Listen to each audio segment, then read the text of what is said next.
Hello friends, स्वागत है आप सभी का हमारे यूट्यूब चैनल मास्टर गणित पजल पर। कैसे हैं आप लोग? आई होप कि आप लोग अच्छे होंगे, ठीक होंगे, स्वस्थ होंगे, मस्त होंगे और अपने एग्जाम की तैयारी अच्छे ढंग से कर रहे होंगे।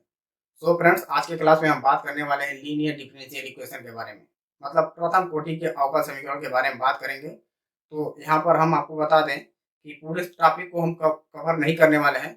ओनली बोर्ड एग्जाम के पॉइंट ऑफ व्यू से हम यहाँ पर सिलेबस को कवर करेंगे, ठीक है। तो इसको किस प्रकार से हल करते हैं, यह लगभग 4 से 5 नंबर का हर साल प्रश्न पूछा जाता है। तो आइए इस वीडियो के माध्यम से सीखते हैं कि इसको किस प्रकार से हल किया जाता है, ठीक है। तो देखिए, आपके सामने लिखा हुआ है, यदि समीकरण dy upon dx plus py equal to q इस प्रकार के अवकल समीकरण जिनमें p तथा q आपका क्या है, अचर है। अचर का मतलब यह होता है जैसे 1 2 3 4 5 एंड्स तक आपका क्या है, अचर राशि कहलाता है, ठीक है। आगे है अथवा यक्ष के क्या है, फलन है, ठीक है। यक्ष का क्या है, फलन है। तो इस प्रकार के समीकरण को हम क्या कहेंगे, प्रथम कोटि का अवकल समीकरण कहेंगे, ठीक है। आपको यह आपके सामने देखिए इक्वेशन लिखा हुआ है समीकरण। तो सबसे पहले इसको हम देखेंगे। देखिए dy upon dx plus py equal to q, ठीक है। इस प्रकार का यदि कहीं भी आपको समीकरण दिख जाए तो वह क्या है, प्रथम कोटि का अवकल समीकरण है, ठीक है। तो आपको एक हम क्वेश्चन के माध्यम से समझाने का प्रयास करेंगे।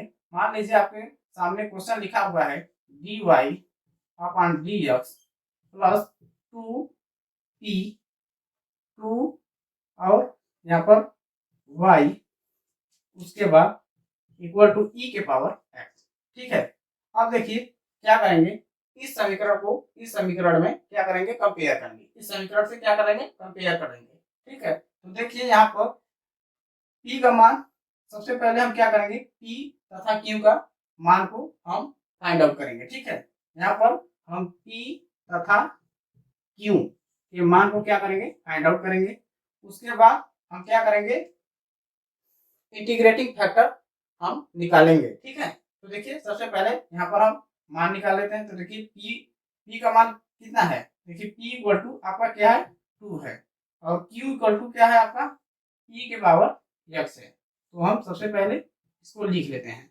उसके बाद आप क्या करेंगे, इसका इंटीग्रेटिंग फैक्टर निकालेंगे, ठीक है। इंटीग्रेटिंग फैक्टर कैसे निकलता है, देखिए आई एफ इक्वल टू ई के पावर इंटीग्रेशन पी डीएक्स होता है, ठीक है। पी डीएक्स होता है। अब देखिए पी का मान 2 है तो इसको हम क्या करेंगे, यहाँ पर भर देंगे। तो ई के पावर इंटीग्रेशन 2 डीएक्स, ठीक है। अब देखिए 2 कांस्टेंट है, बाहर आ जाएगा और डीएक्स का क्या हो जाएगा, एक्स हो जाएगा। तो यहाँ पर हम फाइनली क्या लिख देंगे, ई के पावर 2x। आपका क्या निकल गया, इंटीग्रेटिंग फैक्टर निकल गया, मतलब IF निकल गया, ठीक है। अब देखिए इसके लिए आपको एक व्यंजक याद रखना है हमेशा। स्टैंडर्ड समीकरण वो होता है, ठीक है, स्टैंडर्ड इक्वेशन होता है। इतना निकालने के बाद आप क्या करेंगे, यहाँ पर देखिए dy अपान क्या है, dx है। तो देखिए y के टर्म में है तो यहाँ पर y आएगा। उसके बाद IF इंटीग्रेटिंग फैक्टर, उसके बाद क्या हो जाएगा, इक्वल टू इंटीग्रेशन आपका आएगा क्या, IF उसके बाद Q इंटू dx, क्योंकि यहाँ पर बोला गया है x के क्या है, फलन है, ठीक है। x एक फलन है तो क्या आएगा, dx के सापेक्ष हो रहा है तो यहाँ पर dx आएगा और इंटीग्रेशन कांस्टेंट c आएगा, ठीक है। इतना करने के बाद आप क्या करिएगा, इसको इंटीग्रेशन को हल कर देंगे। कौन सा रूल लगाएंगे इसमें, फर्स्ट एंड सेकेंड वाला रूल लगा देंगे तो आपका यहाँ पर हल हो जाएगा। यही आपका क्या हो जाएगा, एक व्यापक इक्वेशन हो जाएगा, ठीक है। व्यापक समीकरण निकल कर आ जाएगा। इसी प्रकार से इसको हल किया जाता है, ठीक है। तो आप इसको नोट कर लीजिए या स्क्रीनशॉट ले लीजिए। इसका एक और रूप होता है, यहाँ पर देखिए dy अपान dx है plus py equal to q है। तो यह क्या होता है, उल्टा हो जाता है, dx upon dy plus rx equal to S होता है। इस वीडियो के माध्यम से हम अगले टॉपिक को, ठीक है, समझाने का प्रयास करेंगे। तो नोट कर लीजिए इसको। अब हमारा दूसरा कंसेप्ट यह है यदि समीकरण dx upon dy plus R X equal to S, इस प्रकार के अवकल समीकरण जिनमें आर तथा यस क्या होंगे, आर तथा यस आपका अचर होंगे 1 2 3 4 5 6 आदि, ठीक है, अथवा y के फलन है, तो इस प्रकार के अवकल समीकरण को हम क्या कहेंगे, प्रथम कोटि का अवकल समीकरण कहेंगे, ठीक है। इसके देखिए समीकरण का फॉर्म क्या है, इसके समीकरण का रूप हमारा ऊपर लिखा हुआ है, ठीक है। तो देखिए dx अपॉन dy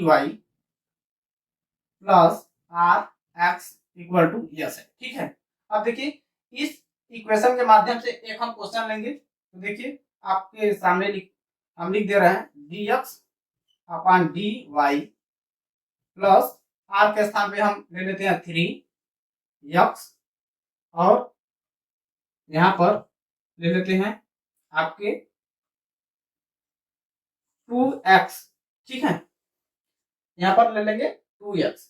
अब देखिए हम क्या करेंगे, अब देखिए इस रूप का क्या है, इस रूप का यह समीकरण आपका वैरी कर रहा है, ठीक है, लाइक कर रहा है, ठीक है। तो देखिए इसमें हम क्या करेंगे, आपको ध्यान रहना चाहिए यहाँ पर dx अपॉन dy है plus R X equal to S हो, तो हम इस प्रकार के इक्वेशन यहाँ पर सेम मिलना चाहिए, ठीक है। ये नहीं कि अगला वो वाला लगा दें जो हम प्रीवियस में आपको बताए हैं, dy upon dx plus P Y equal to Q, ये वाला इक्वेशन आपको इससे कंपेयर कभी नहीं करना है, ठीक है।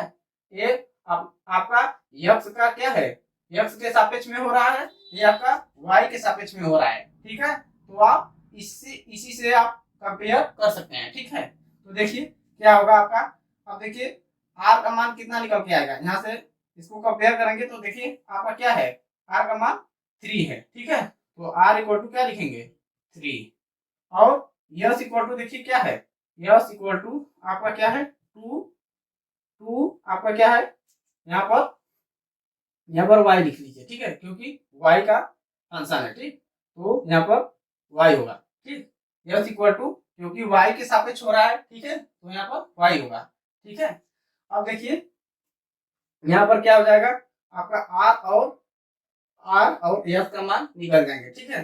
अब देखिए क्या करेंगे, इसके बाद इंटीग्रेटिंग फैक्टर निकालेंगे, तो आई एफ इक्वल टू ई के पावर क्या होगा, इंटीग्रेशन आपका क्या हो जाएगा आर डी वाई, ठीक है, आर डी वाई। अब यहाँ से आई एफ निकालेंगे, ठीक है, आई एफ इक्वल टू ई के पावर कितना आ जाएगा, देखिए ई के पावर इंटीग्रेशन करेंगे इसका, यहाँ पर आगे हम बता दे रहे हैं, तो देखिए ई के पावर इंटीग्रेशन आर का 3 रख देंगे 3 डी वाई, ठीक है। अब 3 कांस्टेंट बाहर आ जाएगा, ठीक है, उसके बाद क्या हो जाएगा ई के पावर क्या हो जाएगा 3y, ठीक है, ई के पावर 3y हो जाएगा। और यहाँ से हम क्या लिख देंगे कि ई के पावर 3y हमारा क्या हो गया, इंटीग्रेटिंग फैक्टर निकल गया है, ठीक है।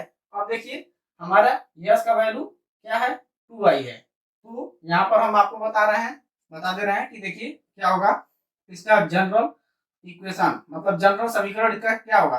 अब देखिए ये यक्स है, तो यहाँ पर क्या होगा यक्स के रूप में लिखा जाएगा, ठीक है, यक्स के रूप में क्या होगा लिखा जाएगा, तो यक्स गुणे integrating factor I F equal to integration, अब देखिए इंटीग्रेशन में आपका आई एफ इंटू, अब देखिए क्यू के स्थान पे क्या है यस है, तो यहाँ पर आएगा यस, यहाँ पर आ जाएगा d y plus integration constant c, ठीक है। तो यह आपका क्या हो जाएगा, आपका जनरल समीकरण हो जाएगा, ठीक है।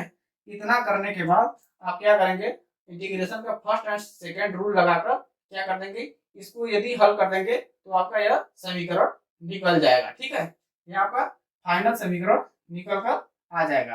तो यही हमारा क्या है कंसेप्ट है, ठीक है। तो देखिए आप इसमें यदि इसको पहले आप क्या कर लीजिए, नोट कर लीजिए, तो हम आगे बता रहे हैं।